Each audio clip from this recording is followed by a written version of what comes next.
This SkyJacker replacement steering stabilizer that fits your 1987 to 2006 Wrangler is for those of you that need to replace a broken, bent, leaking, or otherwise worn out steering stabilizer. Now, first and foremost, it's very important to note what a steering stabilizer, or more accurately, a steering dampener, is designed to do.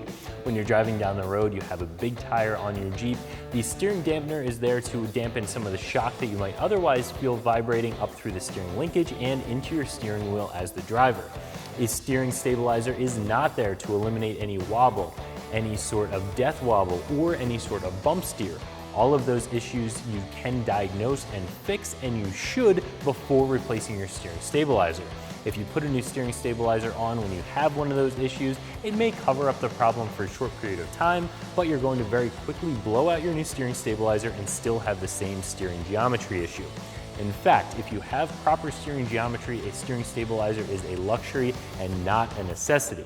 So, all of that being said, a steering stabilizer is a very simple part. This is just a 50/50 valve hydraulic shock, and this one, priced right around $50, is exactly where it should be priced. There are steering stabilizers that cost 4 times as much as this one, which is completely unnecessary for what 99.9% of us are doing with our Jeeps. This is going to work for the vast majority of us that are driving our Jeeps on-road and off-road, regardless of lift or tire size. Like I said, this is a very simple part, 50/50 valve hydraulic shock. This one from SkyJacker is of course white and red. They give you a shock boot with this steering stabilizer. You can run if you'd like to, or leave it out if you don't want to, and it does come with this taper stud as well to allow you to mount it in your factory mounting location. This install is a 1 out of 3 wrench installation that shouldn't take you more than a half hour to complete.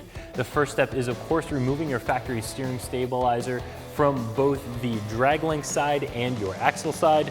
Once you have those 2 bolts removed, you'll just reinstall your new stabilizer in the factory location using the factory hardware on the axle side and the new included hardware on the drag link side. Like I said, this stabilizer is only going to run you $50, and that is a very fair and proper price for a steering stabilizer. The stabilizers out there with reservoirs that cost $250 are completely unnecessary for the vast majority of us. If you have a bent, broken, or worn out steering stabilizer, I think this is going to be a great replacement at a very fair price. So if you're looking for a factory style replacement steering stabilizer, I definitely recommend taking a look at this one from SkyJacker that you can find right here at ExtremeTerrain.com.